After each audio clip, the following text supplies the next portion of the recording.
I'm Ian Leith. I'm a trustee of the John O'Groats Mill Trust, and I suppose my basic interest in this is in the heritage and the history of this area and the building in particular. My name is Ronald Brown. I'm chairman of the John O'Groats Mill Trust, and we've been working at the mill here since January 2017 with the idea of ensuring its preservation into the future. The Houston family here were millers since 1750, and in fact the date stone up there says 1750, rebuilt 1901. My connection is that my granny was a Houston, so I'd worked in the mill with the last miller, who was my father's cousin, since I was a little boy. I'd worked in the mill quite often right up until my 40s. You don't sort of realise at the time just what a special experience you're getting. Magnus died suddenly in 2001, which left a bit of a void, not just for the mill, but for the community. And it took quite some time for the new status quo to become established. Maybe 10 years later, there was various moves afoot to do something about the mill. Eventually, it was decided to set up the John O'Groats Mill Trust, and somebody said, well, you know the mill better than most people, you can be chairman. And I'm beginning to think there's only one way out. The restoration of this mill, I think, is an important aspect of the county, even the country's built heritage. We have here a building that is largely intact and as it was, so we can see and develop what that history came from, where it was developed, and also in terms of just the architecture, it's important to see how these mills were built and operated. And because the mill here still operates and can be operated, we can see at first hand, I think, what the past used to look like. So we're preserving it for the future, but it's looking at the past. This is where they got their basic foodstuffs, their oatmeal, their bear meal. And people came down here. It became a point where you met folk. You'd come down, you'd get your meal, you'd have a blether as well, and you'd probably meet somebody else there doing the same thing. And if you go back to when this mill was built, there was no such things as village halls or anything like that.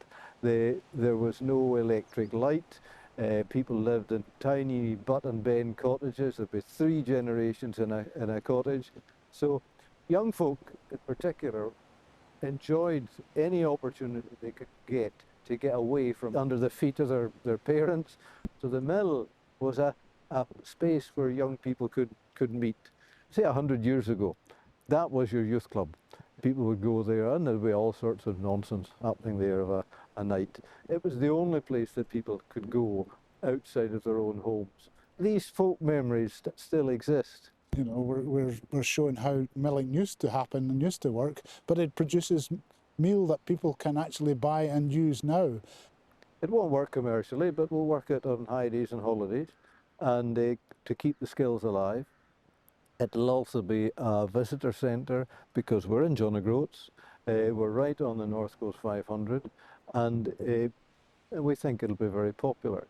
It'll also be a drop-in centre for the local community, a place for people just to meet and have a blether, to reminisce. It's got huge educational benefits as far as schools are concerned because you've got all sorts of different avenues there. Engineering, traditional skills, but we also hope that it'll be popular for a whole lot of social activities as well over the years.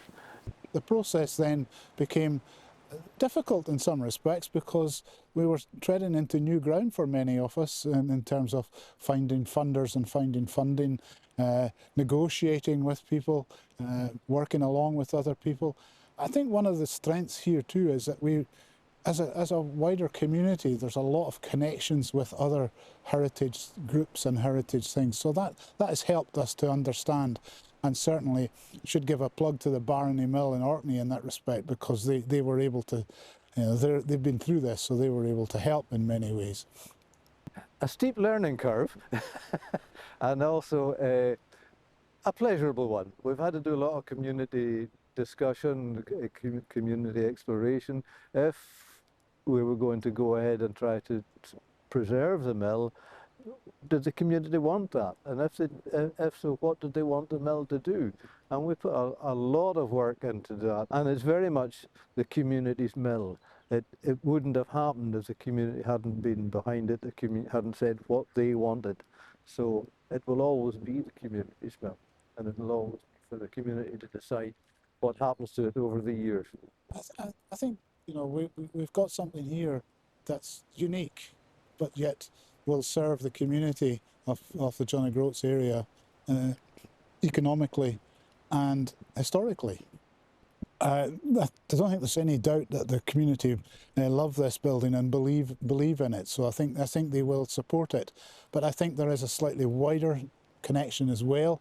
You know, we've talked about other heritage organisations in the area, other heritage sites, and I think the linking of all them and the networking together will help make sure that the mill and others have a future. And certainly in terms of milling history, we're looking at doing a project to understand and develop the history of milling in Caithness, because it was quite a considerable. There was, I don't know, I think there was over 20 mills in Caithness at one point in time. So there's a history to be built here, and you know, hopefully that's for the future. The mill will be a place where school children will come and learn about their past, and learn about the buildings, and learn about our built heritage, and hopefully appreciate it, and take these skills with them into the future as the rest of us disappear. The other aspect of it is it provides a focus for our local history. We have this maritime heritage, if you like, and crofting heritage as well, which people are very, very proud of. And the mill gives a focus for that. We're a receptacle, if you like, for artifacts, but also for memories, if you like. That is very important.